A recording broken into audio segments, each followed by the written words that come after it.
जड़ का पौधा गर्मी में सूख रहा है, मुरझा रहा है या अपनी पत्तियां गिरा रहा है, तो किस तरीके से जड़ की केयर करेंगे, किन बातों का ध्यान रखेंगे, आज के वीडियो में मैं आपको बताने वाली हूं कि सिर्फ 5 बातों का ध्यान रख के आप अपने जड़ के पौधे को बहुत ही लश ग्रीन रख सकते हैं।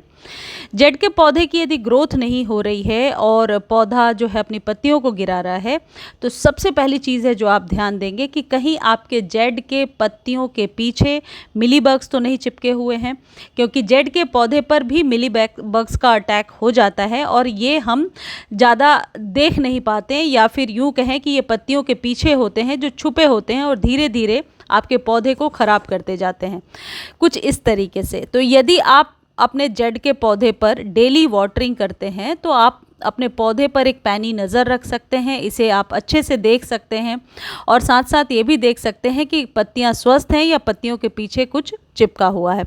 यदि इस तरीके से मिलीबग्स का अटैक है तो आप सिंपली ये कीजिए कि 1 चम्मच डिश वॉश सोप लीजिए और उसे 1 लीटर पानी में डालिए और बहुत अच्छे से स्प्रे कर दीजिए। इसका ना मिट्टी पे कोई नुकसान होने वाला है, ना ही आपके पौधे को कोई नुकसान होने वाला है। उसमें जो कास्टिक होता है उससे ये जो मिलीबग्स होते हैं ये बहुत आसानी से चले जाते हैं, लेकिन इसका ये मतलब नहीं है कि दोबारा मिलीबग्स नहीं आएंगे। 10 से 15 दिनों बाद फिर से एक अच्छी नज़र आपको अपने पौधे पर डालनी है कि कहीं इसके पत्तियों के पीछे कुछ चिपका हुआ तो नहीं है, तो वापस से इस प्रोसेस को आप रिपीट कर लीजिए। सेकंड इंपॉर्टेंट चीज़ ये है कि यदि आप कटिंग लगाना चाहते हैं, वैसे तो पूरे साल इसकी कटिंग लग जाती है, लेकिन बरसातों में रूट्स का डेवलपमेंट बहुत अच्छे से होता है और इस स्प्रिंग में होता है, तो इसकी कटिंग ना बहुत नई होनी चाहिए ना पुरानी होनी चाहिए। बहुत मोटी स्टेम भी नहीं लग पाती है, अब बिल्कुल पतली स्टेम भी नहीं लग पाती है। तो कटिंग कोई ऐसी ले लें आप जो पेंसिल के साइज़ की हो और उसे आप वेल ड्रेन सॉइल में दबा दीजिए। बरसातों में भी इसकी कटिंग लग जाएगी, यानी कि अभी से यदि आप कटिंग रेडी कर लेते हैं तो आने वाले अभी बरसातों में 1-2 जैसी बारिश पड़ेगा आप इसकी कटिंग लगा सकते हैं।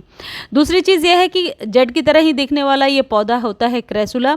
ये दोनों ही लकी पौधे होते हैं, शुभ पौधे होते हैं। यदि आप गूगल पे इन्हें सर्च करेंगे तो लकी ट्री के नाम से भी ये पौधे आपको मिल जाएंगे, मनी ट्री के नाम से मिलेंगे। इन पौधों को लगाने के लिए बहुत बड़े कंटेनर की ज़रूरत नहीं होती है, 6 से लेकर के 10 इंच के बीच का कंटेनर ही बेस्ट होता है। अब अगली पॉइंट ये है कि यदि आपके पौधे की स्टेम मोटी नहीं हो रही है तो आपको क्या करना है, कोई भी फॉस्फोरस युक्त खाद आपको देना है। आप बोन मिल दे सकते हैं यदि आप कंफर्टेबल हैं, तो बोन मिल 1 चम्मच आप अपने पौधे पर हर एक 15 दिनों पर दे सकते हैं। अगली चीज़ ये है कि यदि पत्तियां सूख रही हैं, मुरझा रही हैं इस तरीके से, तो ये 2 ही सिचुएशन में हो सकता है। या तो आपने पानी बहुत ज़्यादा दे दिया है जिस वजह से हेवी होकर के पत्तियां गिर रही हैं। जो सक्लेंट्स होते हैं उनमें पानी यदि ज़्यादा हो तो वो अपनी पत्तियों को गिराते हैं। या फिर दूसरी सिचुएशन है जो मेरे पौधे की दिख रही है, इसकी मिट्टी बहुत ड्राई है। जब मिट्टी बहुत ड्राई होती है तो जो ये पौधे के अंदर पत्तियां होती हैं ये इसके अंदर स्टोर पानी से ही काम चलाती हैं, 2-3 दिन अच्छे से सरवाइव कर जाती हैं और फिर पत्तियां सूखने लगती हैं। तो ये जो पौधे की मिट्टी मैं आपको दिखा रही हूँ ऐसी होनी चाहिए। ये जो ड्राई मिट्टी है ऐसी बिल्कुल भी नहीं होनी चाहिए, यानी कि मिट्टी में मॉइस्चर हो लेकिन मिट्टी कीचड़ समान ना हो। तो ऐसी मिट्टी तभी होगी जब आप वेल ड्रेन सॉइल रखेंगे। जड़ के पौधे को आप एक चीज़ ध्यान रखें कि शेड में ग्रो नहीं किया जा सकता। यदि आप शेड में ग्रो करेंगे तो पौधा लेगी होता जाता है, सिर्फ लंबा होता जाता है और पत्तियों के बीच में दूरी बहुत रहती है। खाद की बात करें तो देखिए ये सबके किचन में मौजूद है और ये है चाय पत्ती। ये फ्रेश टी लीफ मैंने लिया है। इस जगह पे आप यूज्ड टी लीफ भी ले सकते हैं, यानी चाय छानने के बाद जो चाय पत्ती रहती है उसे अच्छे से धोइए, धो करके 1 दिन आप सुखाइए और स्टोर करके रख लीजिए।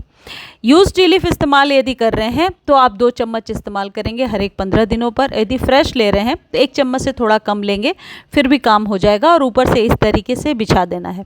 आप चाहें तो इसे रात भर पानी में घोल करके भी इस्तेमाल कर सकते हैं, यानी रात भर 1 लीटर पानी में घोलिए और अगले दिन उस पानी को आप अपने पौधे पर यूज़ कर लीजिए। इससे आपके पौधे पर नाइट्रोजन की कमी नहीं होगी और लश ग्रीन पत्तियों को लेने में हेल्प मिलेगा। ये जो चाय पत्ती होता है, जो यूज टी लीफ, ये पौधे की मिट्टी को नेचुरली एसिडिक बनाता है, जो जड़ के पौधे के लिए बहुत ही लाभप्रद होता है। जड़ के पौधे पर आप एक चीज़ और कर सकते हैं कि पिंचिंग किया करें, जिससे पौधा घना हो जाएगा। इस तरीके से आप अपने जड़ के पौधे को गर्मियों में सूखने से बचा सकते हैं। इस पौधे को घना बनाने के लिए ऊपर के 2 पत्तियों पत्तियों को पकड़कर यदि पिंच कर देंगे यानी निकाल देंगे तो नीचे की पत्तियां बड़ी और चमकदार निकल करके आएंगी। कई लोग कहते हैं कि हमारे जेड के पौधे पर चमक ही नहीं है और जो पत्तियां हैं वो मुरझाई हुई सी दिखती हैं। ऐसी सिचुएशन में आपको क्या करना है कि ये जो चाय पत्ती है इसे 1 चम्मच लेकर पानी में भिगोइए और अगले दिन इसके पानी को छान कर इसके ऊपर अच्छे से स्प्रे कर दीजिए। आप स्प्रे करने के 2 या 3 दिनों के बाद देखेंगे रिजल्ट बहुत जल्दी दिखेगा और पत्तियां लश ग्रीन नजर आएंगी। जेड के पौधे को वैसे तो आप 15 दिनों पर कंपोस्ट भी दे सकते हैं। कंपोस्ट देने से आपके पौधे पर ग्रोथ बहुत जल्दी होने लगती है। जेड का पौधा जनवरी से लेकर के अक्टूबर नवंबर तक अच्छी ग्रोथ दिखाता है। सिर्फ सर्दियों में ये थोड़ा सा डोरमेंट हो जाता है। इस तरीके से आप अपने जेड के पौधे को सूखने से बचा सकते हैं। ये 5 बातें ध्यान रखें। मुझे उम्मीद है जानकारी आपको अच्छी लगी होगी। ये वीडियो आप फेसबुक पर भी देख सकते हैं, तो फेसबुक का लिंक मैं डिस्क्रिप्शन में दे दूंगी। धन्यवाद।